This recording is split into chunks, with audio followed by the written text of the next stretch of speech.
Donc on va commencer en espérant qu'il se mette à pleuvoir pour que tout le monde vienne s'installer en plénière.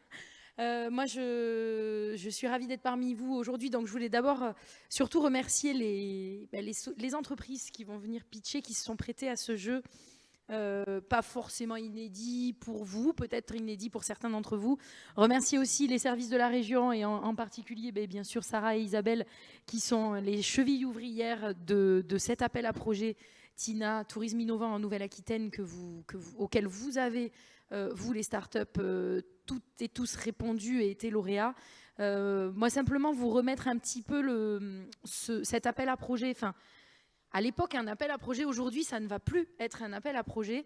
Dans le contexte, on s'est rendu compte il y a quelques années, moi, quand je suis arrivée à ce mandat de vice-présidente en charge du tourisme à la région, qui manquait dans tous nos dispositifs certains dispositifs un petit peu souples, agiles, qui nous permettent d'accompagner différents projets innovants. Alors, tout type d'innovation, l'innovation technologique, on va en voir un certain nombre aujourd'hui, mais aussi des innovations d'usage, des innovations sociales. On va en voir aussi aujourd'hui, et j'en suis ravie, l'innovation, elle n'est pas que technologique, et aussi d'accompagner en face, d'accompagner les professionnels, parce que régulièrement, moi, je me trouve face à des professionnels qui me disent, mais comment est-ce que je peux faire pour ne pas utiliser tel ou tel outil, telle ou telle plateforme dont on ne peut pas se passer et pourtant dont on sait qu'il me coûte cher, ça ne m'est pas forcément utile. Comment est-ce que je peux trouver des alternatives sans forcément vouloir les contrer parce que ce n'est pas le but, mais quelles alternatives est-ce qu'on peut trouver? Donc on a essayé de lancer cet appel à projet touristique innovant. On a finalement été un peu victime, entre guillemets, de notre succès et j'en suis ravie. Puisque depuis 2017, c'est ça Isabelle, on a pu accompagner 31 projets dans le cadre de cet appel à projet pour un montant d'aide régionale qui dépasse le 1,3 million d'euros, sachant que la règle du jeu c'est facile et je pense que vous la connaissez tous, c'est la région peut accompagner le projet à hauteur de 50% pour un montant maximum l'aide régionale est plafonnée à 50 000, donc le montant maxi des dépenses éligibles est de 100 000 euros. Bon, on se rend compte qu'on a beaucoup de projets, tellement que finalement la vague, un appel à projet sur telle période et on l'examine à tel moment, devient pour nous difficile à gérer. Et donc on a intégré, et c'est aussi le principe de tous ces appels à projets, c'est de tester des nouveaux dispositifs, voir si ça fonctionne, si ça ne fonctionne pas. Là, ça fonctionne tellement bien que lors de la mise à jour de notre règlement d'intervention au mois de juillet, nous avons décidé d'intégrer cet accompagnement aux projets touristiques innovants dans le cadre de nos dispositifs de droit commun. Donc de la même façon qu'on peut accompagner par exemple les hôtels qui souhaitent se moderniser, c'est au fil de l'eau toute l'année, les hôtels peuvent déposer des dossiers. Là c'est de la même façon un appel à projet, plus un appel à projet, pardon, un dispositif qui permet d'accompagner les projets touristiques innovants parce que pour nous, l'innovation est vraiment au cœur de nos politiques. C'est vraiment un levier indispensable, on en est convaincu, pour déployer un tourisme éco-responsable, un tourisme durable, un tourisme plus efficace sur nos territoires, pour répondre aussi aux attentes de nos professionnels. Et donc, moi, je suis vraiment contente de voir finalement aujourd'hui, on va pouvoir vous présenter une petite partie des 31 projets que nous avons pu accompagner. La suite, parce que l'idée, c'est pas de s'arrêter là non plus, la suite, c'est vraiment de continuer à vous accompagner dans vos évolutions, le reste le cycle de vie de votre projet. Donc c'est pour ça que on a eu l'occasion, je suis désolée, on n'a pas pu tous échanger, mais dans le petit temps qu'on a partagé ensemble tout à l'heure, de vous poser la question, où vous en êtes et comment est-ce qu'on peut vous aider par la suite. Est-ce que il faut avec qui est-ce qu'on peut vous mettre en contact, avec qui est-ce que maintenant il faut que vous vendiez vos solutions. Donc on va continuer à réfléchir à cela, nous aussi à mettre en cohérence nos différentes politiques, puisqu'on s'adresse à la fois aux professionnels, aux territoires. Donc je pense qu'on s'adresse peut-être à certains de vos clients ou de vos clients potentiels. Comment est-ce qu'on peut faire le lien entre eux et vous?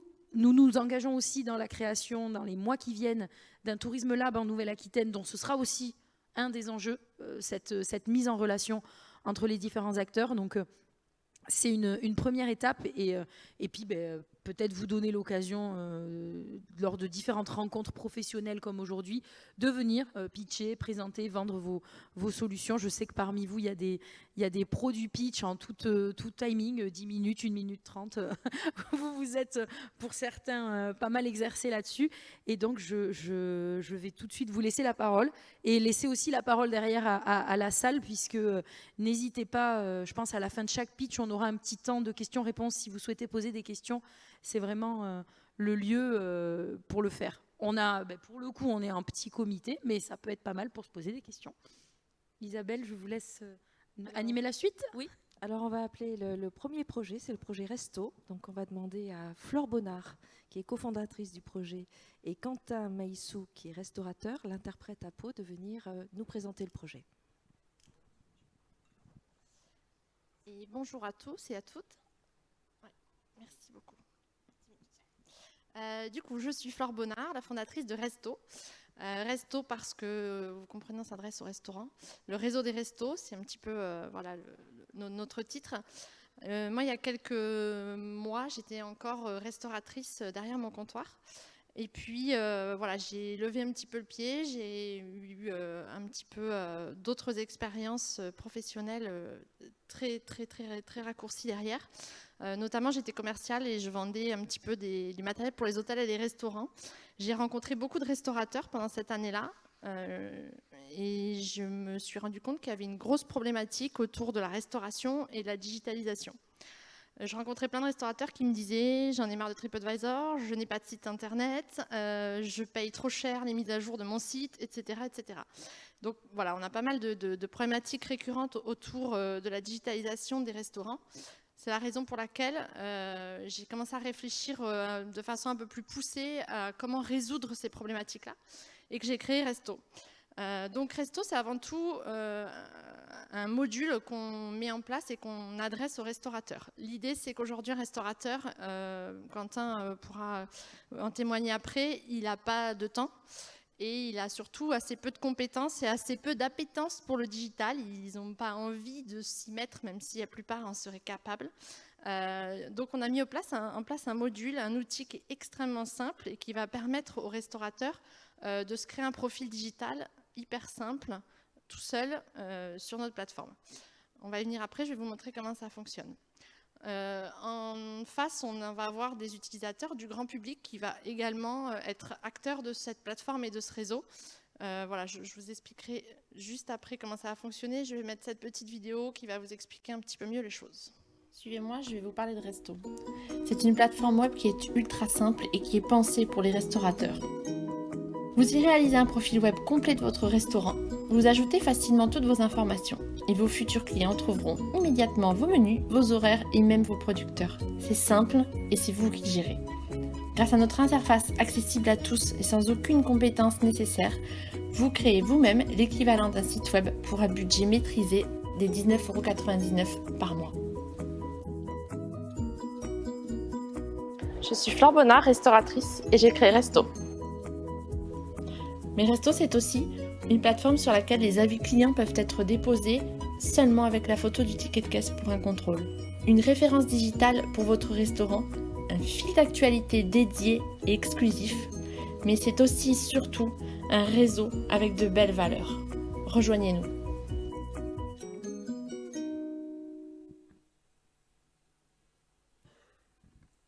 Voilà, donc ça c'est la petite vidéo professionnelle qu'on adresse aux restaurateurs qui sont donc nos clients, vous l'aurez compris.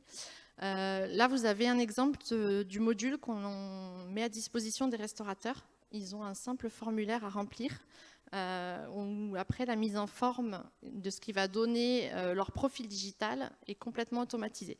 Donc eux, ils ont des cases à remplir. Donc je leur dis souvent, quand ils me disent « j'y connais rien en digital », vous savez lire, vous savez écrire, c'est les seules compétences qu'on vous demande pour pouvoir créer votre profil sur notre plateforme. Une fois qu'ils ont rempli toutes ces informations et qu'ils ont tout mis en place, on a automatisé une jolie mise en forme. Donc là, c'est un petit peu découpé évidemment, mais ça ressemble de très près à un site web.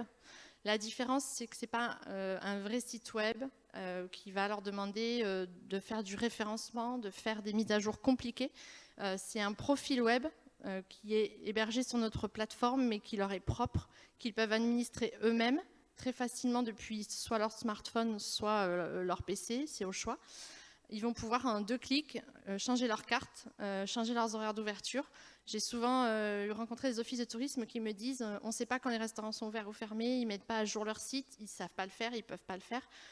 Nous, l'idée, c'est qu'on rende les restaurateurs complètement autonomes et qu'ils puissent tout seuls tout mettre en place et tout gérer et en 2 secondes, parce que c'est toujours le monstre du temps qui les ronge et qui les bloque dans beaucoup de choses. Et puis la suite, c'est qu'on se rend compte que c'est de moins en moins important d'avoir un site internet pur et dur, puisque même quand on tape le nom d'un restaurant et le nom d'une ville, on tombe rarement sur le site d'un restaurant. Nous, on a mis en place une URL qui leur permet en fait d'être présents partout où les clients vont les chercher, c'est-à-dire voilà, sur Facebook, sur TripAdvisor, sur Instagram, etc. Aujourd'hui, une grande partie des recherches sont faites avec Google. Donc, quand on va taper le nom du restaurant, on va tomber sur sa fiche Google. Quand on cliquera sur site web, on va directement arriver sur le profil du restaurant qui sera hébergé sur notre plateforme. Donc, c'est le module que vous voyez un petit peu en contrebas, encadré en gros.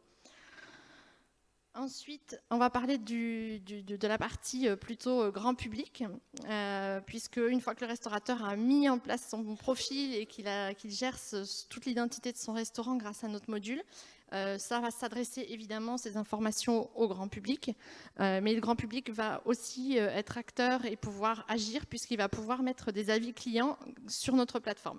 L'idée, c'est qu'il va télécharger l'application, prendre en photo son ticket de caisse et ça va lui ouvrir la possibilité de déposer un avis.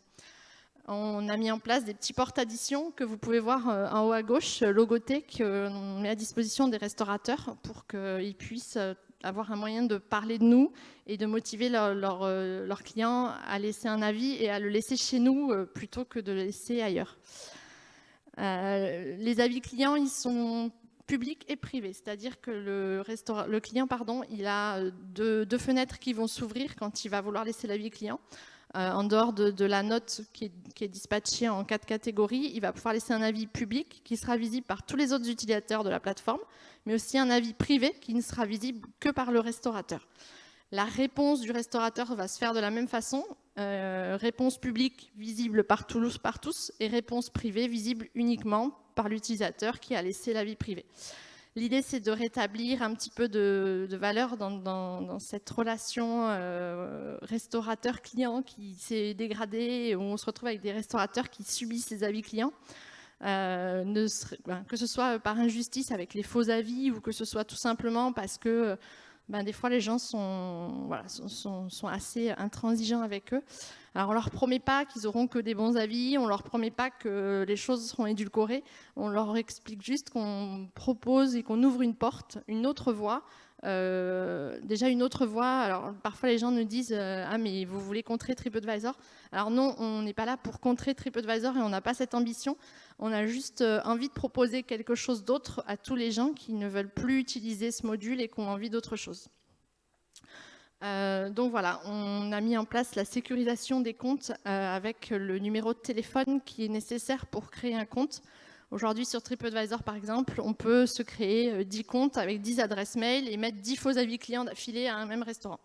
Nous, on ne veut pas lier à ça, puisque pour vous créer un compte sur Resto, vous devez donner votre numéro de téléphone qui va recevoir un petit SMS et qui va valider le compte. Pour terminer, Resto, c'est aussi un fil d'actualité qui va, dans un second temps, permettre aux restaurateurs de diffuser des informations, des actualités, un petit peu comme sur un réseau social. La différence, c'est que sur un réseau social, pour être vu, il faut que vous ayez des followers. Chez nous, tous les utilisateurs de notre application vont pouvoir voir les actualités qui sont diffusées. Et ils vont tomber sur le profil complet du restaurant où vous allez avoir toutes les informations dont vous pouvez avoir besoin en tant que client. Bon, je vous inviterai à télécharger l'application et à regarder tout ce qu'elle comporte. On a un abonnement auprès des restaurateurs donc, qui est extrêmement accessible en termes de budget. Et voilà, donc aujourd'hui on a un peu plus de 80 restaurateurs qui travaillent déjà avec nous, principalement sur les Pyrénées-Atlantiques. On a commencé à ouvrir la commercialisation sur Bordeaux, la Gironde, mais on a déjà des restaurateurs d'un peu partout qui nous ont rejoints, à Paris, en Savoie, en Bretagne. Donc voilà, on est prêt et disposé à accueillir tous les restaurateurs de France. Je vais laisser la parole à Quentin, qui est un des restaurateurs avec qui on travaille et qui nous a rejoint il n'y a pas très longtemps. Il vient juste d'ouvrir son restaurant à Pau. Donc, il va vous expliquer pourquoi il a choisi de travailler avec Resto. Bonjour à tous déjà. Alors moi j'ai choisi Resto par facilité en fait pour remplacer mon site web que j'ai créé mon entreprise il n'y a pas très longtemps. Je n'avais pas forcément le temps et l'argent pour créer un site web. Du coup je me suis tourné vers Resto qui est très complet, ce qui m'a séduit dès le départ. C'est-à-dire que ce n'est pas simplement une page avec toutes les informations comme elle vous l'a expliqué. On peut laisser des avis qui sont sécurisés, c'est-à-dire qu'on n'a pas de faux avis avec des gens qui ne sont même pas venus manger, tout simplement. Que dire de plus? La facilité d'utilisation en tant que restaurateur, c'est hyper simple. Avec mon téléphone, j'arrive à mettre à jour tout. Les horaires d'ouverture, je mets en ligne mes menus du jour. Tous les jours, je partage avec les clients en public et en privé, c'est-à-dire que les avis qui sont laissés en public ne sont pas forcément les mêmes. Et voilà. C'est fini. Oui, merci beaucoup. Je vous invite Merci à à venir vous. nous voir sur le stand. Oui, exactement. Donc, vous pouvez retrouver tout l'ensemble des présentations, les startups sur le stand Région Nouvelle-Aquitaine. Donc, merci beaucoup pour cette présentation. On a un tout petit temps pour une question éventuellement de la salle, s'il y a quelqu'un. Ah.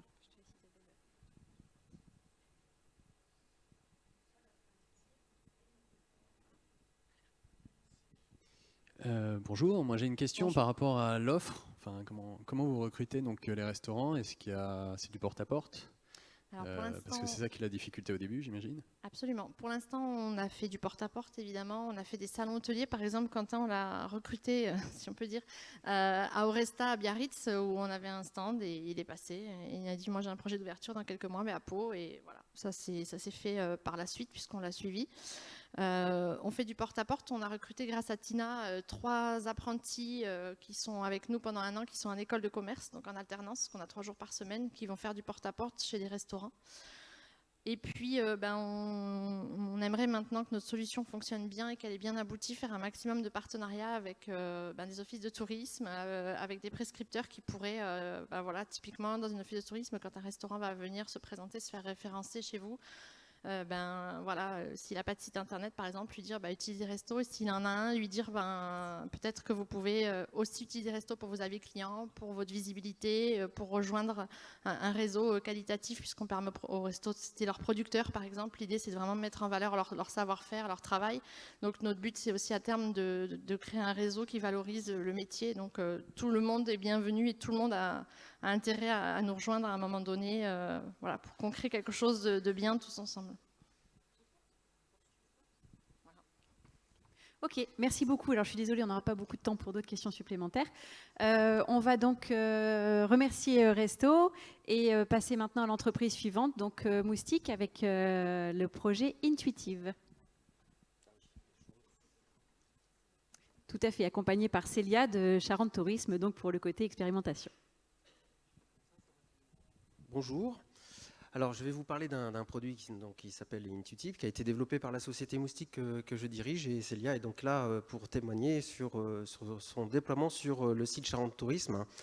Le produit dont je vais vous parler un petit peu là à l'instant équipe notamment l'Office de tourisme de La Rochelle, le site de Biscarrosse, les Pays de la Loire, bientôt La Plagne, également bientôt le site France-Lyon, Vallée de la Gastronomie. Je vais vous parler de recommandations. Alors avant d'aller plus loin, il faut que je vous définisse ce qu'est la recommandation. Vous en avez certainement déjà entendu parler, avec une phrase qu'on a pu voir parfois, qui est de proposer le bon contenu à la bonne personne et au bon moment. La recommandation, en fait, il faut la définir dans 2 ensembles. À la fois ce qu'on peut appeler des contenus qui sont tendances et des contenus qui peuvent être de type plutôt personnalisé. Bien souvent, quand on parle recommandation web ciblée, on entend en fait essentiellement la personnalisation. Ce n'est pas que de la personnalisation, puisque les tendances sont relativement importantes. Elles permettent, par exemple, de gérer mieux la saisonnalité des contenus sur un site web, notamment sur les stations de ski, qui ont plus l'habitude depuis quelques années d'avoir un site en été et en hiver. Avec la recommandation, on est capable donc de gérer des tendances et d'animer automatiquement les contenus sur la page d'accueil et d'autres pages pour qu'ils s'adaptent au fur et à mesure que la saison change et en fonction du comportement des internautes. Puisque le fonctionnement repose sur une collecte comportementale qui génère en fait de l'information sans qu'on ait à poser des questions à l'internaute. Dans l'entête HTTP, c'est un petit peu technique, mais on connaît l'adresse, on connaît l'origine du pays, la langue utilisée, etc. Donc à partir de ces données comportementales, on est capable d'appliquer un algorithme de machine learning et qui va être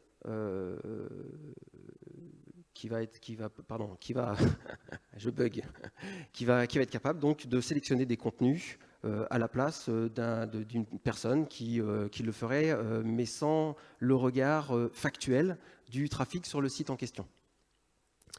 Alors, ça se traduit comment ? Ça se traduit de la même manière que, par exemple, et je pense que ça vous parlera à tous, Netflix le fait. Lorsque vous regardez une page, l'écran principal de Netflix, vous avez des sections. Et ces sections vont avoir des intitulés différents. Les tendances du moment, recommandées pour vous, parce que vous avez regardé tel film, etc. etc. L'objectif, c'est quoi ? C'est de faciliter l'expérience utilisateur, c'est d'éviter de passer des heures à chercher le film que vous voulez. En l'occurrence, Netflix, l'objectif est différent, c'est d'aller vite dans la sélection de ce que vous allez regarder. Nous, notre objectif, c'est plutôt la transformation. Donc, par exemple, ici, vous avez une copie d'écran, une partie de l'écran d'accueil de Biscarrosse, où vous avez en partie haute les tendances du moment. Donc, c'est un carrousel avec 4 sélections. Donc ça, c'est calculé la veille, en fonction des données collectées sur une semaine ou 15 jours, et ça change tous les jours, en fait. Voilà. Sur la partie un petit peu plus basse, on va avoir du recommandé pour vous. Cette partie-là est purement personnalisée. C'est-à-dire qu'un internaute qui se connecte avec un PC à côté d'une autre personne qui est juste à côté, va pas forcément voir le même contenu, parce que Intuitive aura déterminé un profil différent, aura détecté un profil différent. Ce contenu-là s'adapte au fur et à mesure de la navigation. On fait du temps réel. Il faut regarder quelques pages. Si je m'amuse à regarder des contenus plus nature, bon, là, en l'occurrence, là, c'est déjà le cas. Si je regarde des contenus donc plus culturels, je vais finir par voir un contenu que je n'ai pas vu, mais qui est associé à du culturel. Alors, que fait-on dans le cadre de Tina ? On avait déjà un existant. Ce que je viens de vous expliquer est l'existant d'Intuitive. À savoir, on a un outil de recommandation collective et de personnalisation grâce à du machine learning et avec un outil également de point de mesure. Car la mesure est essentielle. Si on a imaginé Intuitive, c'est dans l'objectif de transformer, d'optimiser en fait le trafic du site. Intuitive n'est pas là pour développer du trafic, amener plus de monde, il est là pour optimiser les personnes qui viennent sur le site. Je vous ai mis un tableau ici qui sont des points de mesure. Mesurer la performance d'une recommandation, c'est extrêmement difficile. On ne peut pas se baser, on a cru, fut un temps qu'on pouvait se baser sur le taux de rebond par exemple. Si je mets sur une page d'accueil des recommandations qui attirent a priori les personnes et qui correspondent moins au profil, on peut se dire qu'ils ne vont pas partir tout de suite et qu'ils vont aller consulter des contenus. En fait, on pense que c'est finalement une idée fausse parce qu'on est altéré finalement, il y a le biais de la destination du produit, etc., de la qualité du trafic, on ne la maîtrise pas. On ne sait pas si le trafic est de qualité, donc du coup c'est une erreur de se reposer sur ce critère-là. On a trouvé une idée, c'est d'observer le taux de transformation. Alors j'entends par taux de transformation, je parle des fichiers cités, je ne parle pas de l'éditorial, et cité, système d'information touristique, TrueGreenSoft, Apidae, etc. Je regarde le nombre de pages, de fiches, je prends une fiche, je regarde le nombre d'affichages de cette fiche, et je le divise par la transformation qui peut être l'envoi d'un mail, le clic sur un site internet, une vente en ligne, etc. Si je regarde le taux de conversion des contenus cités non recommandés, on fait cette mesure aujourd'hui avec Intuitive, on est capable de regarder tout simplement le contenu n'est pas recommandé, quel est son taux de transformation. Je regarde également quel est le taux de transformation d'un contenu recommandé.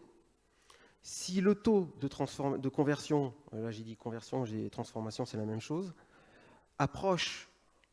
si le taux de conversion recommandé approche le taux de conversion non recommandé, c'est que finalement, on a réussi à deviner ce dont la personne était intéressée.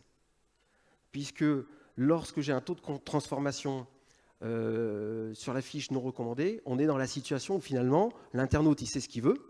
Il veut, tiens, je cherche un hôtel 2 étoiles. Donc, il va taper dans le moteur de recherche, il va aller dans le listing de résultats, et il va transformer quelque part à un moment donné le mail, le téléphone, etc.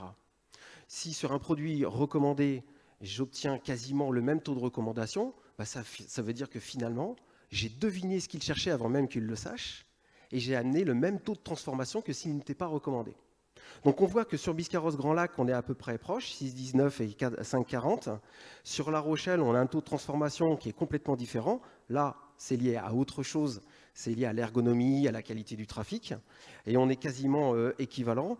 Et sur Quiberon, on va être un petit peu plus faible, on va être 2 fois plus faible sur le contenu recommandé que sur le contenu qui ne l'est pas. Donc là, il y a certainement un travail que l'on doit faire encore sur ce projet-là. Donc ça, c'est des chiffres réels du 1er juillet au 31 août 2019. Donc là, c'est le stade où nous en sommes. On est uniquement sur un outil de recommandation. Et l'objectif dans le cadre de TINA, c'est de tendre vers ce qu'on appelle une DMP, une Data Management Platform, c'est-à-dire un outil technologique marketing un peu plus poussé qui consiste en fait sur la base de la collecte de données et d'algorithmes tels que le machine learning, de disposer d'outils tels que le mailing, le SMS, la notification, pour non seulement ne pas se limiter à attendre que l'internaute vienne sur le site, mais d'être capable d'aller le chercher de façon pertinente, de façon personnalisée. On va être capable d'aller sélectionner le canal le plus efficace par rapport au tel ou tel profil. Et l'idée étant d'enrichir également la connaissance client grâce à ce qu'on appelle de la classification. On va être capable d'enrichir la CRM avec des tags qu'on va générer automatiquement. Si quelqu'un regarde un contenu ou plusieurs contenus sur la nature, le vélo, etc., on va être capable d'extraire automatiquement la sémantique de ces contenus pour l'intégrer dans la CRM si toutefois la personne s'inscrit pour recevoir une newsletter par exemple, et qu'il y a évidemment une CRM. Il nous faut évidemment avec le RGPD ajouter une maintenance sur les données.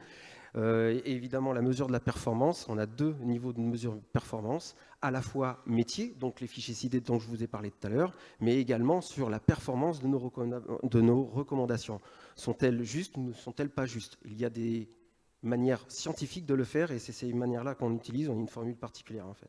Et le trigger marketing dont je parlais à l'instant, le multicanal, mail, SMS, notification, etc.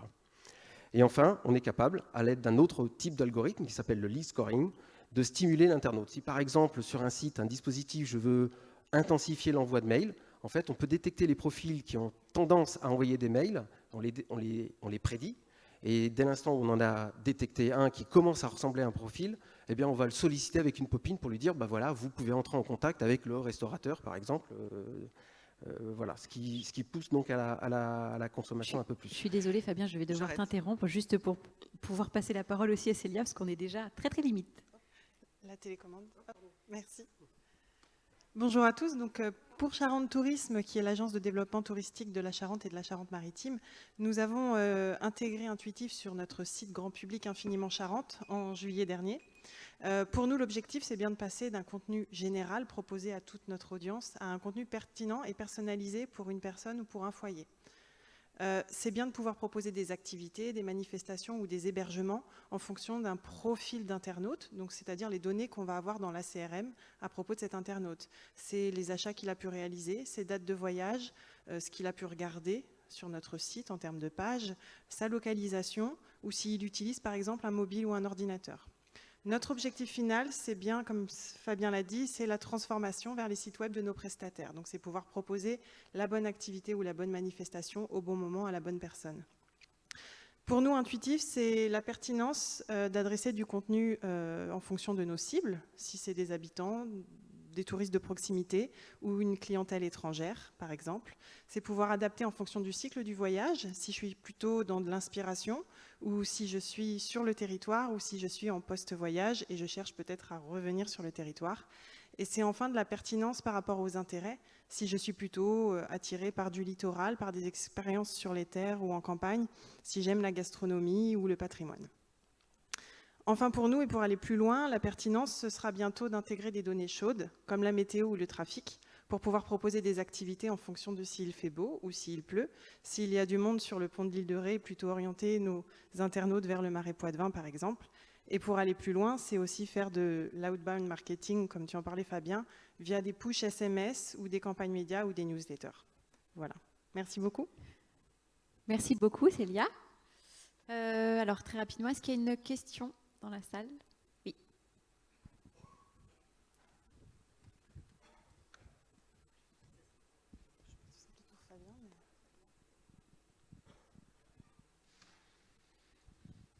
Bonjour, Benjamin. Je me posais une vraie question sur la partie du profiling en lui-même. Comment vous pouvez acquérir des données dans un contexte où les gens naviguent de manière privée de plus en plus, à cause de la RGPD, ont des gros macarons leur demandant de refuser ou de tout refuser, tout ce qui est tracker publicitaire, etc. Du coup, à partir de là, sortir une donnée pertinente, parce que vous avez dit à 2 reprises l'un et l'autre, une personne dans un foyer lorsqu'elle revient.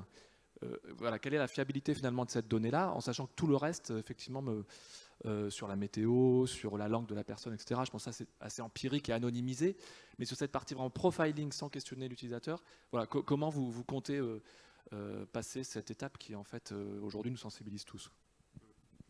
Alors, effectivement, j'ai passé ce sujet-là parce que il y a beaucoup de choses à dire en très peu de temps. Tout ce qu'on fait, on le fait de manière tout à fait légale et respectueuse. D'une part, on n'utilise pas de technologie qui va chercher des informations privées sans autorisation, et on n'est pas dans l'obligation de demander l'autorisation dans le cas présent, puisque ces données ne servent qu'à la destination et uniquement à la destination, elles ne sont pas partagées et elles sont anonymisées. Elles ne le sont plus dès l'instant où la personne demande par exemple l'envoi d'une brochure et où elle a choisi de cocher et d'accepter que ces données soient exploitées, mais ça c'est son choix. Et dès l'instant où elle a fait ce choix-là, effectivement les données qu'on a récupérées, on peut les injecter dans la CRM. Donc là on est totalement dans l'éthique et dans le respect. Et les données que l'on exploite, celles que j'ai dit qui étaient accessibles, on va dire sans autorisation, c'est effectivement des données qui peuvent paraître anodines, mais qui sont hyper importantes dans le comportement des internautes. C'est effectivement de la langue, d'où ils viennent, d'où ils se connectent, alors avec des méthodes qui sont approximatives sur d'où ils se connectent, et on peut être beaucoup plus précis si à ce moment-là, ils acceptent, ils autorisent la localisation, et ça, la question leur est demandée. Le d'où ils se connectent, c'est globalement, est-ce que j'ai affaire à un espagnol, un français, un anglais, etc. Donc à partir de là, et du jour aussi, de l'heure, en fonction du jour de connexion, on n'a pas affaire au même profil au final. Donc toutes ces données-là ne posent aucun problème et sont technologiquement et sur des aspects éthiques également. Et après, pour une autre partie de votre question, on utilise effectivement du cookie pour conserver le profil si la personne revient. Après, elle accepte, elle refuse de la même manière que la question est posée pour n'importe quel autre outil comme Google Analytics par exemple, puisqu'il l'oblige à le faire. Donc voilà. Merci. C'est moi qui vous coupe, hein. Je suis là.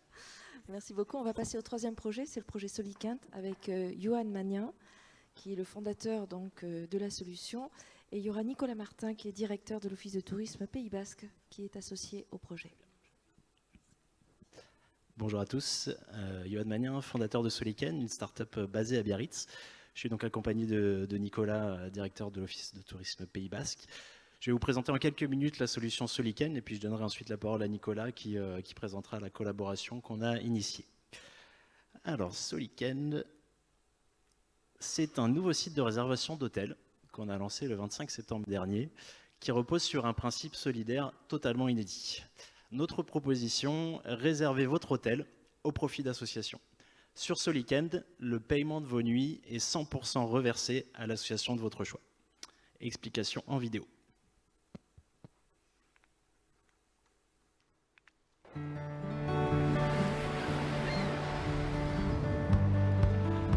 bienvenue sur la Côte Basque.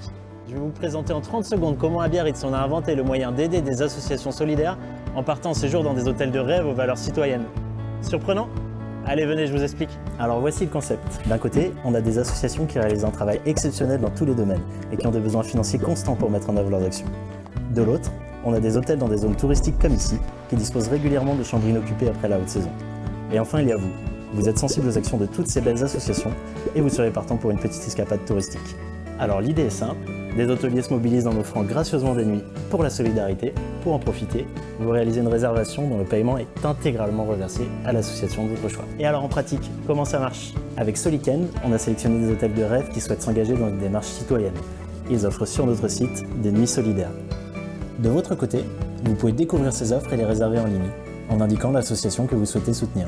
Vous n'avez plus qu'à faire vos valises, profiter d'un séjour qui représentera aussi un don important et qui au bout de la chaîne financera de belles actions solidaires. Finalement, et vous l'avez compris, l'objectif de Solikend, c'est proposer un moyen de solidarité inédit, vous encourageant à profiter toute l'année d'un magnifique patrimoine touristique régional. Et n'hésitez pas à suivre notre équipe sur Facebook, le projet se lance et on aura besoin de vous pour continuer à avancer. Allez, à très vite! Donc voilà le concept qu'on développe. Vous avez compris le schéma et le système des nuits solidaires. Et la principale question que vous devez être en train de vous poser, c'est quel intérêt pour les hôteliers? Et c'est justement la clé du concept. C'est un intérêt qu'on a déjà vérifié parce qu'actuellement on a plus de 60 hôtels partenaires, dont de prestigieux hôtels 4 et 5 étoiles. On a un partenariat avec l'UMI et un partenariat avec Best Western France.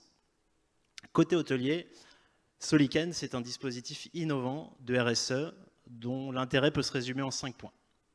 Premier point, une grande simplicité de mise en œuvre. On a conçu un système de résa ultra léger qui leur permet de mettre à profit une petite partie de leur disponibilité et ce sans effort. Deuxième point, c'est une opération qui est bénéficiaire sur le plan comptable. Les hôteliers récupèrent en effet 60% de chaque paiement en déduction fiscale, ce qui permet en fait de couvrir toutes les charges liées à l'opération et ce qui leur permet de réaliser un léger bénéfice comptable sans compter les consommations annexes des clients Solikend. Troisième point, il y a évidemment un intérêt promotionnel avec la valorisation d'une image de marque citoyenne qu'on va faire auprès du monde associatif et notamment auprès des milliers de sympathisants de nos assos partenaires et aussi auprès des salariés de grandes entreprises puisqu'on a développé des partenariats comités d'entreprise qui nous intègrent à leur offre vacances. Donc là aussi, ça nous permet de toucher des milliers de salariés et de cadres dirigeants.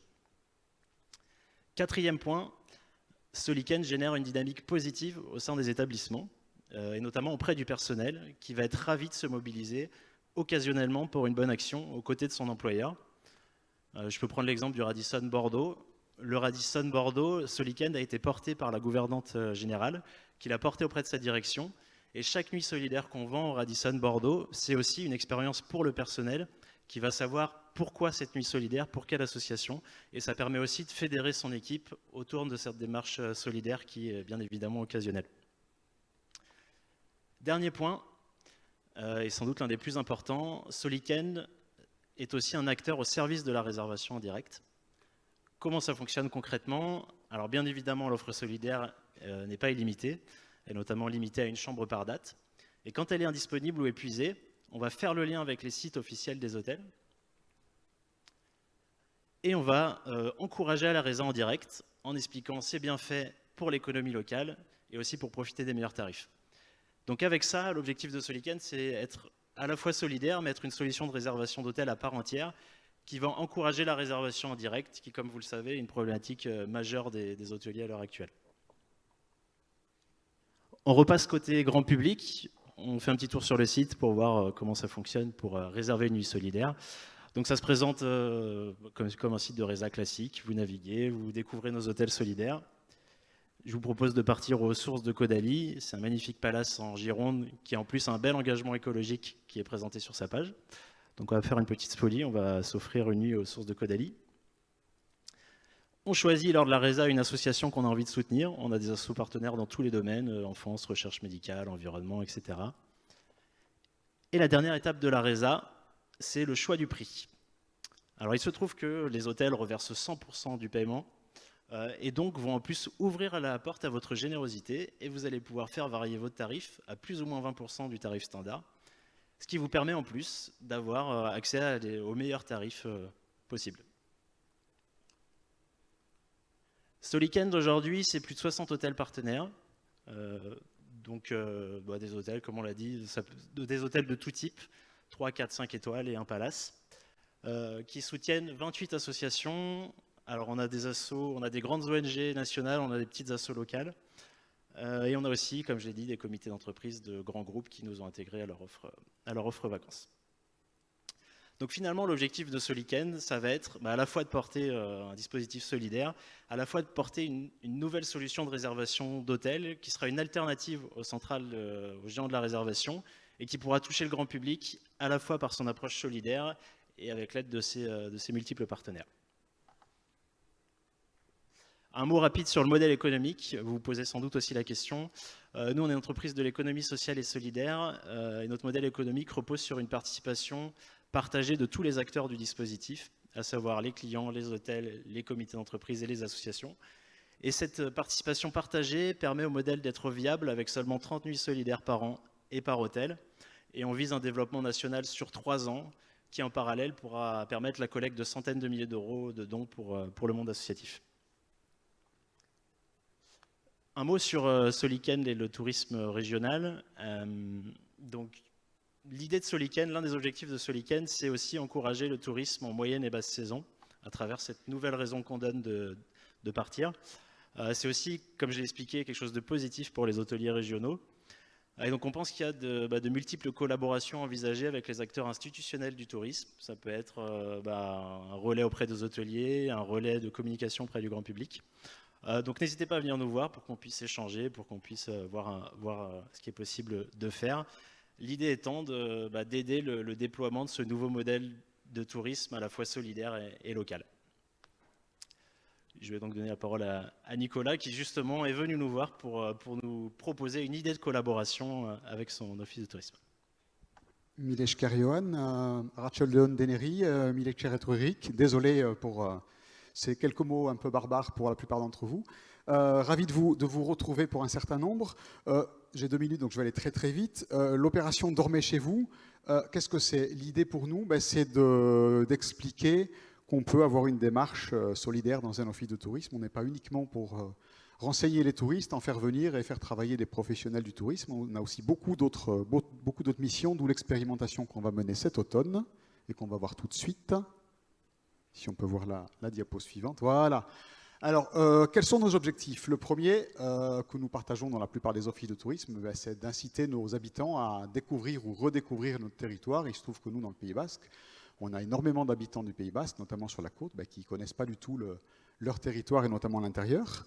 Ensuite, on a aussi besoin d'expliquer, voilà, c'est ce que je disais, le tourisme, il n'est pas là que pour faire travailler les professionnels du tourisme, on a aussi un rôle social, et donc on va essayer de s'engager un petit peu plus. Essayer d'aider notamment un certain nombre d'associations à vivre grâce à... Donc on peut montrer que le tourisme, ça peut aussi aider une association qui s'occupe de tout un tas de sujets qui n'ont absolument rien à voir avec le tourisme. Et finalement, cette opération, nous allons l'appeler Dormez chez vous. Dormez chez vous, pourquoi? Voilà, vous êtes dans le Pays Basque, vous allez dormir chez vous ce week-end, mais pas exactement dans votre maison, mais dans une chambre d'hôtel qui est sur votre territoire. Donc vous n'allez pas très loin, du coup vous ne prenez pas l'avion, vous n'allez pas non plus pulvériser la planète avec l'empreinte carbone de votre week-end, vous allez faire un geste solidaire, vous allez découvrir un établissement que probablement vous ne connaissiez pas, peut-être que vous allez aller dîner quand même au restaurant le soir, donc vous allez le faire travailler un petit peu, et vous allez découvrir peut-être une vallée, un village que vous ne connaissiez pas. Donc voilà, pour nous l'objectif, 1, social et sociétal, et 2, aussi de faire connaître le territoire et de faire connaître des établissements. Donc on va l'expérimenter cet automne, ce fameux Dormez chez vous, et si ça fonctionne bien évidemment, on le renouvellera tous les ans, puisque l'objectif c'est de pérenniser cette opération. Voilà, merci. Merci beaucoup. Y a-t-il une question sur le projet Solikend? Oui.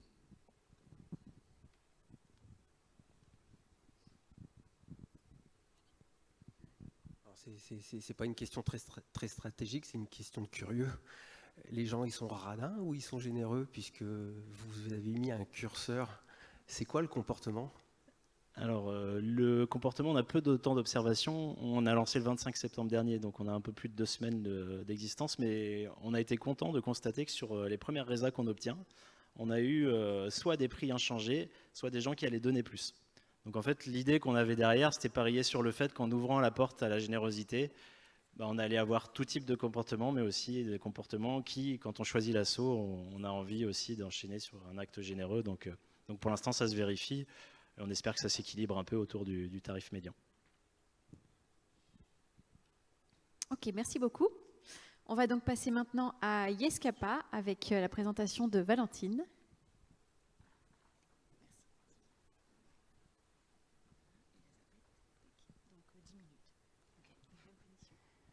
Bonjour. Donc, je suis Valentine et je suis responsable communication chez Yescapa. Donc, je vais commencer tout simple par Yescapa. Qu'est-ce que c'est? Yescapa, c'est la place de marché des voyages nomades, dont l'activité principale, c'est l'allocation entre particuliers de véhicules de loisirs. Pour faire simple, c'est le Airbnb du camping-car, du fourgon et du van aménagé. Le site, il a été lancé il y a plus de 7 ans maintenant, à la suite d'un constat d'un de nos fondateurs et d'une expérience personnelle. Il souhaitait partir en vacances avec son fils et partir en camping-car au Royaume-Uni. Sauf que budget trop cher pour lui et il s'est retrouvé, rien à voir, dans un appart dans le nord de l'Espagne. Il a fait connaissance de vacanciers qui, eux, avaient loué un camping-car à un particulier. Et il s'est dit, là, il y a un truc, il faut que je me lance. La suite, ça a été participation à un Startup Weekend où il a rencontré notre deuxième cofondateur. Et donc, l'entreprise a été lancée en 2012. Cette année-là, on a eu 100 locations sur la France. Aujourd'hui, donc 7 ans après, on est à près de 60 000 locations et on est présent dans 7 pays européens, donc en France, en Espagne, au Portugal, en Italie, en Allemagne, au Royaume-Uni et en Belgique. Donc voilà l'évolution. Nous, on n'est pas là pour présenter donc, la structure, on est là pour présenter un projet dans le projet. On s'est bien rendu compte qu'avec l'engouement qui montait, on répondait de plus en plus à des besoins actuels en termes de tourisme. Ces besoins qui viennent aujourd'hui un peu en contre-pied à une ironie qui s'est installée dans les vacances, c'est celle de vouloir tout planifier, tout organiser, faire toujours plus d'activités. Et au final, au lieu de prendre le temps de parfois se reposer pendant ces vacances, tout allait trop vite. Et donc, les besoins qui sont ressortis sont des besoins au final de plus de simplicité. Le premier, c'est de reconnecter avec la nature. Donc voilà, de prendre le temps d'aller se promener, de prendre le temps de se retrouver dans des grands espaces, de respirer. Le deuxième, c'est de faire valoir en fait plus le fait d'être et d'expérimenter les choses que de vraiment posséder. C'est ce qui est le nerf de la guerre pour toutes les plateformes de mise en relation entre particuliers d'ailleurs. Et la dernière, c'est celle d'être libre, ou en tout cas plus libre. Ces 3 éléments, ils nous apparaissent comme étant en tout cas des piliers de cette tendance qui a émergé ces derniers temps, c'est celle du slow travel. Donc on se rend compte que sur un besoin qui a été identifié il y a plusieurs années, ce service il a vraiment évolué et aujourd'hui il est de plus en plus en phase avec les besoins des vacanciers. Voilà pour Yescapa. Maintenant, pour le projet en lui-même, comment on en est arrivé là et à candidater donc à TINA. Ça a commencé par un constat tout simple. C'est parti de ça, en fait, de ces 2 images. Donc, on a bien 2 camping-cars sur ces 2 images. Sauf que d'un côté, on a un véhicule et de l'autre côté, on a une expérience. Donc, le constat, il est tout simple. Il est que celui qui a un camping-car sans destination, ça n'a pas vraiment de sens. Parce qu'il n'y a pas d'expérience à vivre. Il n'y a pas de vrais souvenirs à ramener. De là, il y a eu donc la problématique, on le fait très scolaire, hein. C'est celle de, pour Yescapa, proposer une expérience touristique complète, d'accompagner vraiment les voyageurs le plus possible, pas simplement dans la transaction, mais dans l'ensemble du séjour. Et enfin, la solution pour nous, ça a été de donc développer un projet en interne qui proposerait des itinéraires de destination. Plutôt que de le faire seul ou de manière simple via du blog ou du social media, ce qu'on fait déjà en parallèle, on s'est dit que pour avoir un réel impact, il allait falloir se tourner vers des structures qui avaient une légitimité et un ancrage territorial et une qualité de contenu. Et c'est pour ça qu'on a voulu solliciter donc des structures touristiques qui avaient donc des territoires à faire valoir. Voilà un petit récapitulatif que je vais vous résumer sur les besoins, les objectifs et les moyens. Donc de notre côté, c'est vraiment une expérience complète en termes de besoins et de la visibilité et de la légitimité, parce qu'aujourd'hui, Escapa, c'est une entreprise qui est jeune, qui est sur des nouveaux modes de consommation et qui a encore besoin de prendre de l'expérience en termes d'experts touristiques. Nos objectifs sont d'accompagner nos voyageurs et de leur faciliter la logistique des vacances, et donc de renforcer notre position d'expert des voyages nomades. Du côté des structures touristiques, les besoins qui ont été identifiés sont ceux de stimuler une destination en basse saison, donc Solicane de POC, de développer l'attrait touristique pour l'ensemble d'un territoire. Par exemple, sur les 3 OT qui sont aujourd'hui nos partenaires signés, qui n'ont pas pu être présents aujourd'hui, donc je vais vous parler d'eux, qui sont Médoc-Atlantique, Val-de-Garonne et les Landes intérieures. Même s'ils ont tous des problématiques différentes, le fait de vouloir développer l'attrait touristique sur l'ensemble du territoire est assez présent. Pour Médoc-Atlantique, par exemple, c'est de stimuler l'intérieur du territoire, comme pour le Pays Basque, qui a été mis en avant d'ailleurs. C'est que la côte, elle a sa réputation, elle a son attrait touristique, et souvent on oublie l'intérieur des terres. Pour ce qui est des Landes intérieures, qui est donc une marque de destination qui a été créée par l'Office de tourisme de Mont-de-Marsan, la volonté, c'est également de créer de l'attraction sur l'ensemble du territoire autour de la ville de Mont-de-Marsan. Voilà pour les exemples. Et enfin, un gros besoin, c'est de toucher donc une nouvelle clientèle, celle des camping-caristes qui sont connus pour être des voyageurs qui font vivre l'économie locale.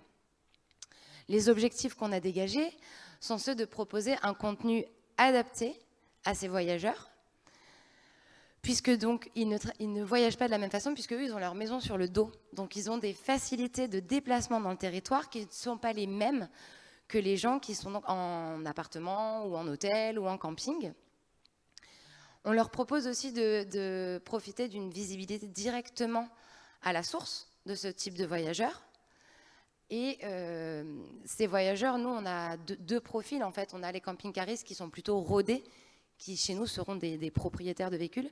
Mais on a aussi toute une cible de nouveaux voyageurs nomades qui sont souvent des primo-locataires, qui, eux, ne sont pas forcément rodés sur le voyage nomade, qui ne savent pas forcément comment visiter un territoire de cette façon et qui ont besoin d'accompagnement. C'est une nouvelle façon de mettre en lumière les acteurs locaux et enfin de proposer une offre alternative d'hébergement pendant la pleine saison. Pour avoir échangé donc, avec Médoc-Atlantique par exemple, ou sur la pleine saison à l'Office de tourisme de Lacanau, on a vu des touristes arriver et demander « Bonjour, je viens d'arriver, on est le 14 juillet, j'ai pas de chambre ce soir. » Ah, bien très bien. Et du coup, c'est là que Yescapa peut intervenir parce qu'on propose de l'offre en fait, sur l'ensemble du territoire et avec des locations qui ne sont pas forcément du samedi au samedi. Voilà. Et enfin, pour les moyens, donc vous avez en fait 2 colonnes, mais au final, les moyens de mise en œuvre sont les mêmes pour Yescapa et les offices de tourisme. Le cœur de ce projet, c'est d'abord la mise en ligne d'itinéraires de découverte des territoires avec un format qui est proposé par Yescapa et un contenu qui est sourcé directement par les offices et un travail commun qui est fait ensuite pour proposer le contenu le plus adapté. Le deuxième moyen, c'est de prescrire Yescapa pour que nous, on gagne en visibilité auprès des voyageurs et pour que, comme je l'ai dit, les offices puissent avoir une solution alternative d'hébergement. Et enfin, le dernier moyen, en tout cas à l'heure actuelle, c'est la réalisation d'un guide à destination de ces voyageurs avec un tronc commun qui sera vraiment autour de comment être un bon voyageur nomade, petits guillemets. Et la deuxième partie qui mettra en valeur l'itinéraire qui aura été mis également en ligne sur la plateforme Yescapa. Excusez-moi, je me perds un peu, je raccroche le wagon. Donc ici, vraiment, il y a un intérêt commun et le truc qui est important pour nous, c'est de mettre en avant que ce partenariat, il est gagnant-gagnant, il n'y a pas d'investissement financier. On sait aussi que les structures touristiques, elles ont beaucoup de projets et parfois pas assez de moyens humains pour tout mettre en œuvre.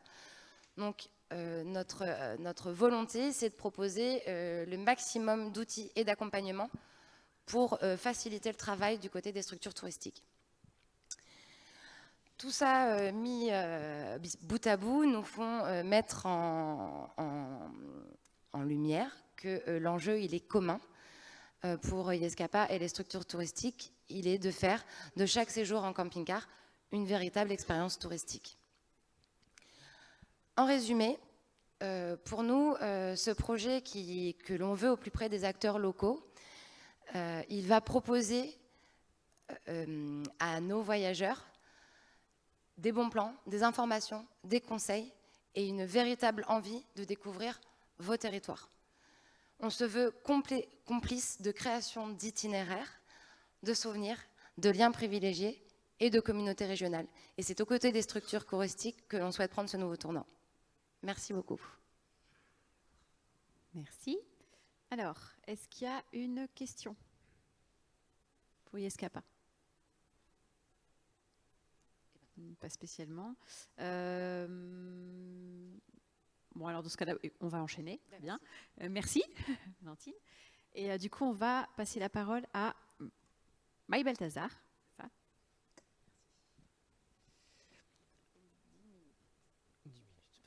Bonjour à tous. Alors, Maï Balthazar, on va parler de réseaux sociaux. C'est un sujet dont vous entendez beaucoup parler, je pense, lors de ces ET. Et pour cause, chacun peut faire l'exercice dans sa propre consommation quotidienne.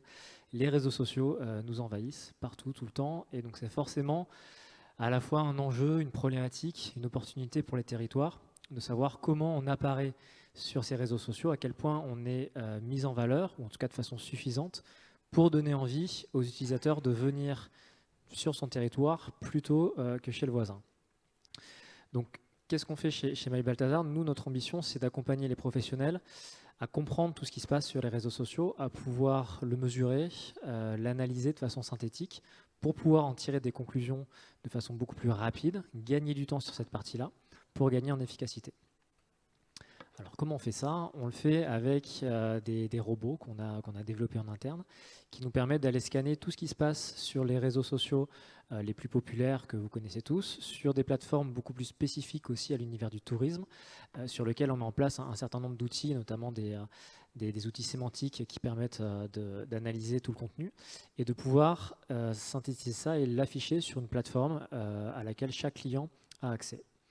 Donc dans le cadre du projet TINA, ça nous a permis d'adapter la plateforme à l'univers du tourisme, puisque dans un premier temps, elle était développée pour l'univers du vin. Et donc on a pré-testé avec un certain nombre d'acteurs, notamment l'Office de tourisme de Saint-Émilion, Emeline vous en parlera un petit peu, pour faire en sorte faire évoluer la plateforme et faire que les besoins que nous on avait identifiés qui correspondent potentiellement que partiellement à la réalité du marché, on puisse les adapter avant de sortir cette plateforme qui sera opérationnelle le mois prochain, après un peu plus d'1 an de développement, et qui permet vraiment de naviguer de façon extrêmement simple, extrêmement souple, et notamment quel que soit le degré de maturité digitale des équipes qui ont à piloter cet outil. On l'a vraiment pensé comme un outil qu'on peut utiliser sans formation préalable et vraiment comprendre tout ce qui se passe sur son territoire, sur l'écosystème, sur ses concurrents, sur les influenceurs. Donc vraiment avoir une vision d'ensemble la plus complète possible tout en étant extrêmement accessible en termes d'utilisation. Donc aujourd'hui, on remonte à peu près 2 millions de data par mois, donc ça fait beaucoup d'informations. Et je l'ai expliqué, on était d'abord concentré sur l'univers du vin, sur un historique qui est relativement court puisqu'on s'est lancé en janvier 2018. Mais ça nous permet quand même d'avoir un roulement sur les clients actuels et de comprendre finalement quelle est leur compréhension et leur intérêt par rapport à l'outil. On est sur des abonnements annuels et on a un taux de renouvellement qui est de 95%. sur des clients. Alors si vous êtes amateur de vin, vous allez saliver comme moi en voyant ces étiquettes. Donc on travaille avec beaucoup d'acteurs locaux, dans le sens où nous, on est bordelais. On travaille aussi un petit peu avec des champenois, quelques clients étrangers. Et donc l'idée, c'est de continuer ce développement sur la partie tourisme grâce à la subvention qu'on a touchée avec Tina.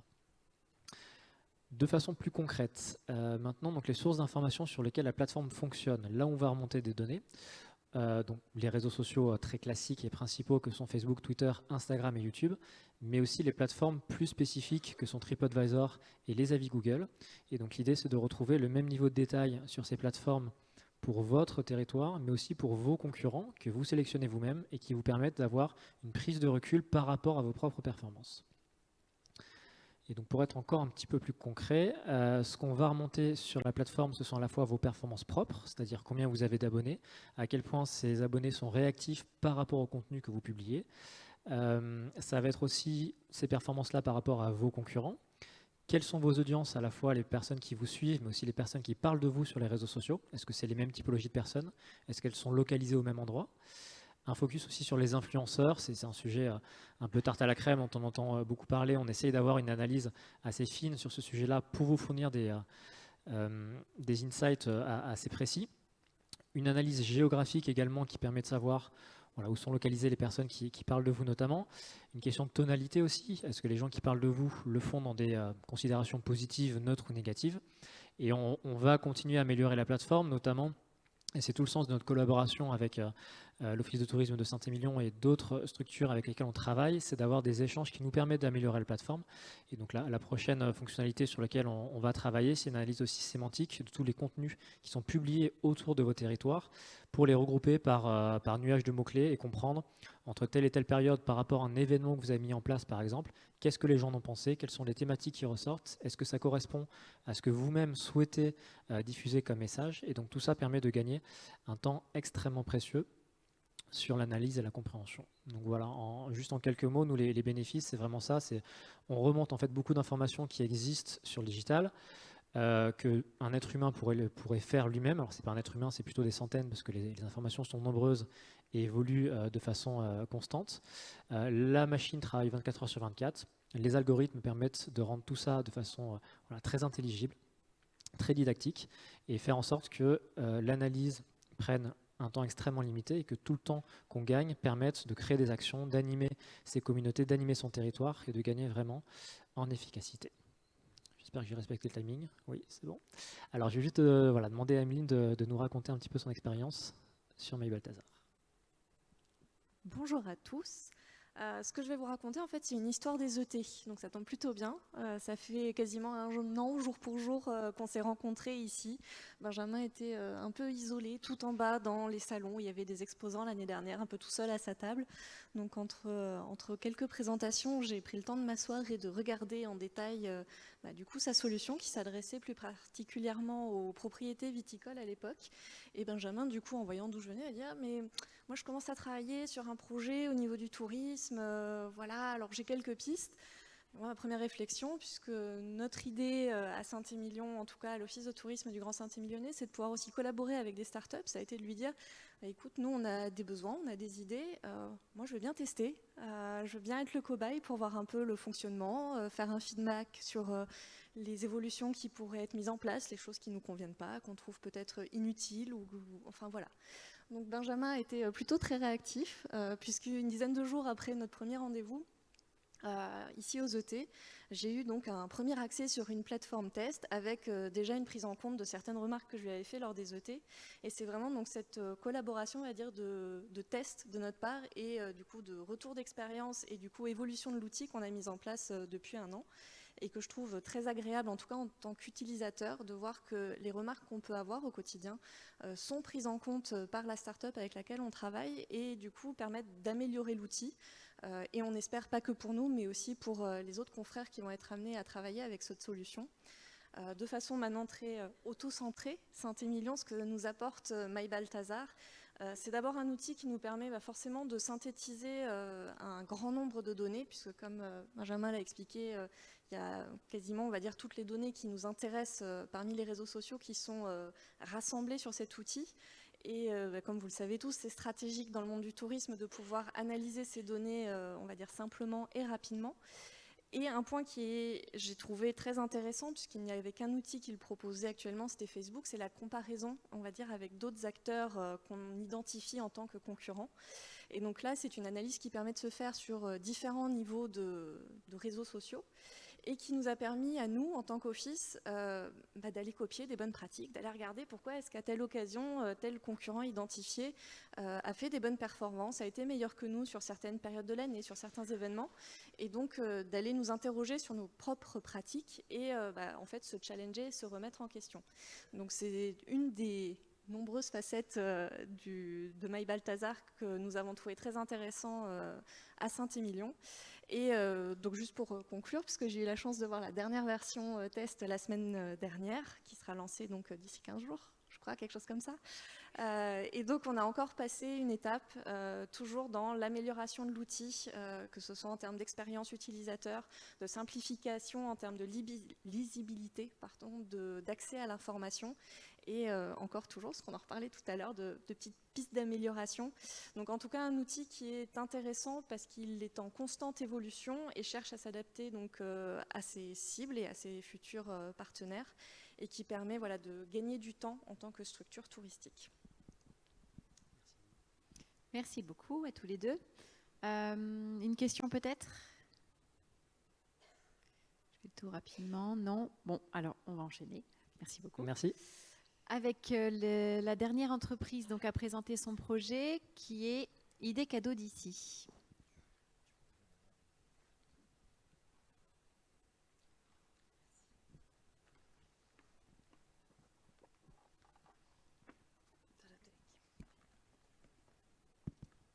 Bonjour. Bonjour à tous. Alors on s'est levés tous les deux parce que j'ai une double casquette et on triche un petit peu dans ce sens-là. Je suis à la fois le prestataire et le fondateur de Idée Cadeau d'ici. Et je vous présente Charlotte, qui elle s'est occupée de tout le développement. Donc ça nous semblait intéressant de vous parler à deux. Prestataire de quoi? De bateaux. J'ai grandi sur l'estuaire de la Gironde et on a lancé des bateaux qui naviguent en direction des îles, au départ de Bordeaux, et sur Bordeaux même, un bateau-restaurant notamment. Et en tant que prestataire, alors voilà, la question qu'on peut se poser, c'est comment est-ce qu'on passe de prestataire de bateau à Idée Cadeau d'ici? Je pense que vous connaissez tous le principe des box, des Smart Box, des Wonder Box, des Dakota Box. On a tous une qui traîne dans un de nos tiroirs. Non utilisée. Exactement, non utilisée. Et on était... et nous, on connaissait bien ce principe-là parce qu'on est présent, notamment chez Smartbox. Et Smartbox, c'est un gros apporteur d'affaires dans le cadre du bateau-restaurant. Et on constatait qu'il y avait beaucoup d'avantages, notamment un avantage, c'est que ça permet de matérialiser une activité qui est par nature dématérialisée. Quand vous achetez une prestation de restaurant, enfin, il faut aller sur place, mais vous ne pouvez pas l'avoir en main. Et ça, c'est un problème, ça oblige à acheter de la communication, beaucoup de communication. Et comme on a grandi sur l'estuaire de la Gironde, on n'avait pas d'argent, donc on ne pouvait pas acheter de communication. Donc on a préféré passer par ces modèles-là. Et en plus, on voyait bien qu'on arrivait à bouger un petit peu le client en fonction des dates disponibles ou pas disponibles. Donc on trouvait qu'il y avait un certain nombre d'avantages avec quand même un certain nombre d'inconvénients, puisque on est noyé au milieu d'un catalogue, donc la visibilité est restreinte. Le modèle économique est quand même particulièrement pesant. En tant que prestataire et toujours adhérent, c'est quelque chose qu'on constate. Hein, les pourcentages de commission sont très forts. Ils varient entre 35 et 45% du prix public. Voilà. Et en plus, on a constaté quand même que être présent dans une box comme ça pouvait dégrader un petit peu notre image. Donc on a fait ce que fait tout bon prestataire. On a lancé des bons cadeaux. Et on a commencé à très bien travailler sur nos bons cadeaux. Donc les bons cadeaux, je pense que vous avez compris maintenant aussi comment ça fonctionne. on matérialise sous forme d'une carte cadeau la prestation du bateau-restaurant ou la prestation de la croisière vers les îles de l'estuaire de la Gironde. Voilà, et on vend ça en période de Noël. Alors ça, c'est quand même très appréciable quand vous êtes prestataire parce que tout d'un coup, on a une activité qui est saisonnière, on explose du mois de juin au mois de septembre. Et tout d'un coup, on s'est mis à faire des ventes au mois de décembre, ce qui n'était pas dans notre habitude. Et ça nous a permis quand même de passer l'hiver à plusieurs reprises. Aujourd'hui, Bordeaux River Cruise, c'est 60 personnes. Et donc, passer l'hiver, c'était quand même quelque chose d'important. Et donc, on s'est dit, tiens, le format bon cadeau est intéressant. Voilà. Par contre, on s'adressait que à notre clientèle, aux gens qui nous connaissaient. On les vendait principalement par email. Et on a compris la limite de ça. Et donc on s'est dit, tiens, si on mettait nos bons cadeaux en magasin. Ah bah tiens, on a perdu la présentation, et c'est pas grave, je vais continuer à... Non, ça veut pas. Bon. Donc on s'est dit, on va mettre nos bons cadeaux en magasin, et donc on a créé des coffrets cadeaux. Des coffrets cadeaux Bordeaux River Cruise dans un premier temps, qu'on a mis en magasin. Alors on a été voir les gens autour de nous et on s'est dit, tiens, est-ce que vous accepteriez de vendre un coffret cadeau Bordeaux River Cruise? Et on s'est aperçu que voilà, ça a beaucoup plu aux magasins qui étaient autour de nous. Et ils se sont mis à faire un certain nombre de ventes, voire un nombre de ventes certains. Et on s'est aperçu qu'il y avait un vrai modèle économique. Voilà. Et c'est à ce moment-là qu'on s'est dit, bon, il ne faut pas qu'on reste juste autour de Bordeaux River Cruise. Si on veut aller dans d'autres magasins, Bordeaux River Cruise, c'est trop resserré autour de Bordeaux. Si on veut aller dans d'autres magasins, il faut qu'on puisse s'élargir. Et c'est le moment où la Cité du Vin nous a dit, tiens, mais c'est quand même génial ce que vous mettez en magasin. Nous, on n'a pas la capacité de le faire. Est-ce que vous le feriez pour nous? Voilà. Et on s'est dit, tiens, il faut qu'on crée une autre marque. Et on a créé une marque qui s'appelle ID Cadeaux d'ici. Et depuis un peu plus d'un an, c'est Charlotte qui porte ça. Et je la laisse vous présenter, sans présentation, les éléments. Sans filet. Donc effectivement, donc je suis Charlotte Laurent, je suis responsable du développement commercial sur la marque ID Cadeaux d'ici. Et donc aujourd'hui, ID Cadeaux d'ici, c'est quoi? C'est une vingtaine, tu m'arrêtes si je dis des bêtises, mais je crois que oui, aujourd'hui, on est un peu plus d'une vingtaine de prestataires référencés par le biais de ce coffret cadeau. C'est un référencement sur toute la Nouvelle-Aquitaine. Oh, magnifique. Oui, 25 coffrets donc, qui ont un prix d'achat allant de... Donc elles sont valables pour 2 personnes, avec un prix d'achat moyen allant de 50 € à 300 €. Et donc on est référencé sur toute la Nouvelle-Aquitaine par le biais de revendeurs tels que Cultura, Fnac, Espace Culturel Leclerc, Mola à Bordeaux. Et puis voilà, l'objectif c'est de développer en 2020 le nombre de prestataires partenaires et le nombre de revendeurs sur toute la Nouvelle-Aquitaine. Voilà. Ok, donc je reprends la parole ponctuellement pour la fin. Et pour reprendre un petit peu ma casquette de prestataire. Et que tu nous parles des bénéfices. Merci Charlotte. Qu'est-ce que c'est l'avantage en tant que prestataire de travailler les coffrets cadeaux, surtout en tant que prestataire bateau? En fait, quand vous êtes dans le tourisme, les réseaux de distribution du tourisme sont assez bien connus et vous arrivez à toucher assez facilement un touriste.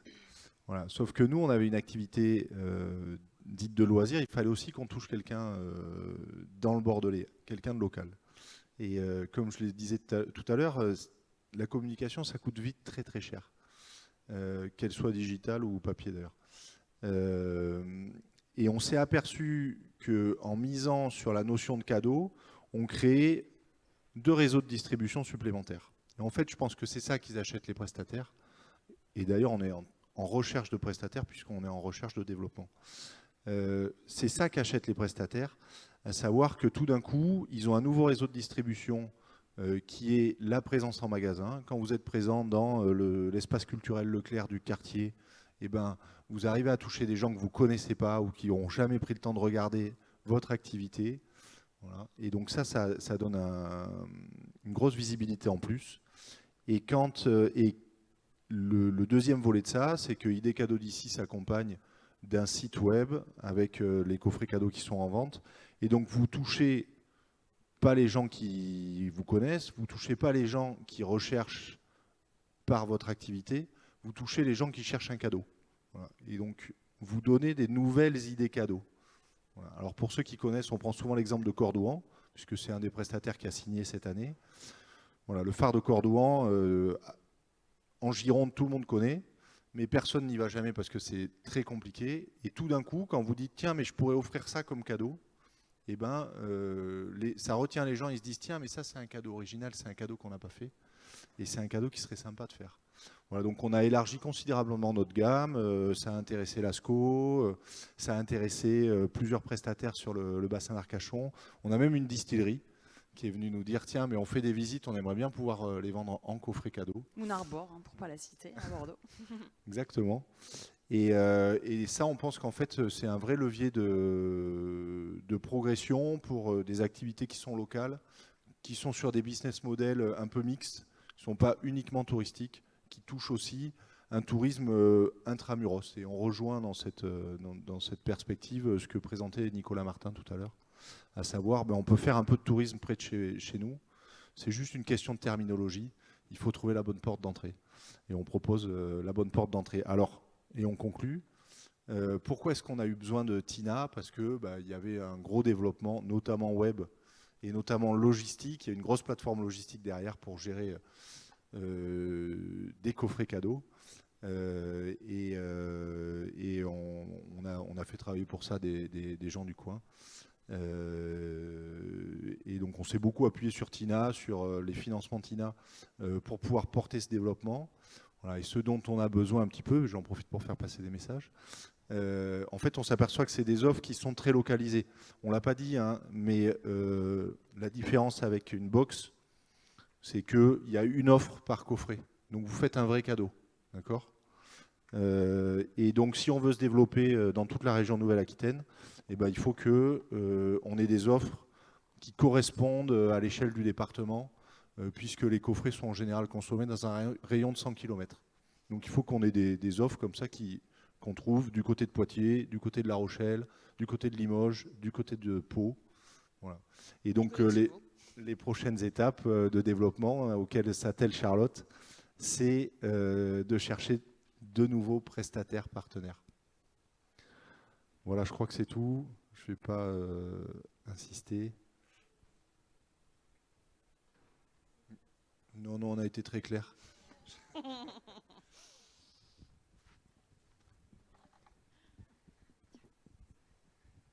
Super intéressant, en définitive, ça fait pas mal écho aujourd'hui. On a pu observer par exemple sur l'île de Ré des établissements qui cherchaient à promouvoir leurs prestations dans leur resort et ils avaient du mal à en faire la promotion et eux justement développer leur propre bon cadeau sur leur panel de clients, mais c'est vrai, ils avaient du mal à attirer la proximité finalement de la clientèle rochelaise. Je pense notamment à un hôtel Thalasso assez connu sur l'île de Ré avec qui on travaille.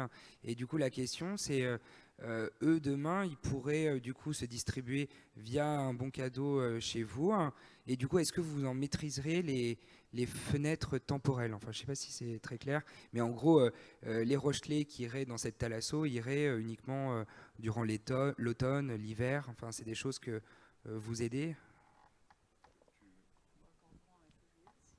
Alors c'est quelque chose qu'on a déjà fait avec Cordouan, qui a une très forte saisonnalité en juillet et en août. Et donc le coffret cadeau est valable avant saison et arrière saison, en fait. Et à l'intérieur du coffret, vous avez une carte cadeau. Et sur cette carte cadeau, vous avez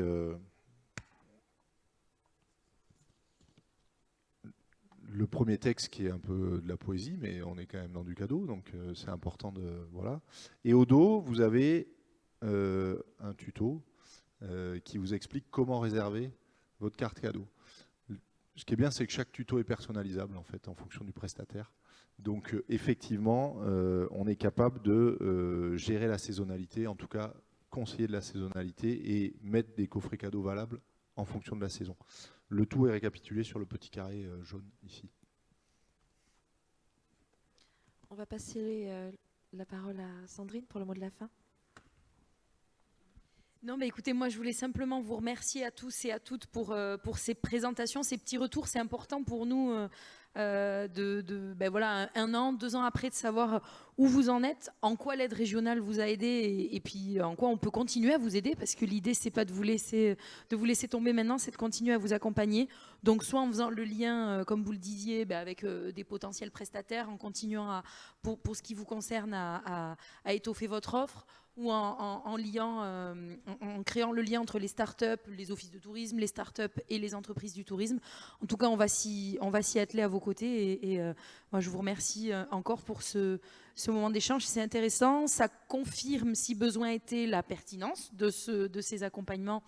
Et donc, on va les poursuivre. Et vraiment, moi, je me réjouis de voir la diversité aussi des expériences et des projets. On a vraiment de tout, quoi. À la fois des choses, des projets très, très innovants sur le plan technologique, d'autres qui semblent du bon sens, mais qui en fait ne se faisaient pas, n'existaient pas. Donc, l'innovation, elle est vraiment sous toutes ses formes. Et j'en suis ravie. Merci beaucoup. Et puis, voilà, je sais que vous êtes encore présents à peu près normalement tous demain sur les différents stands, donc j'espère que ces rencontres du e-tourisme vous permettront aussi de faire un petit peu de réseau et de faire grandir votre offre. Merci beaucoup et puis belle soirée à tous et à toutes, parce que je crois que c'est aussi un moment sympa des rencontres du e-tourisme, les soirées.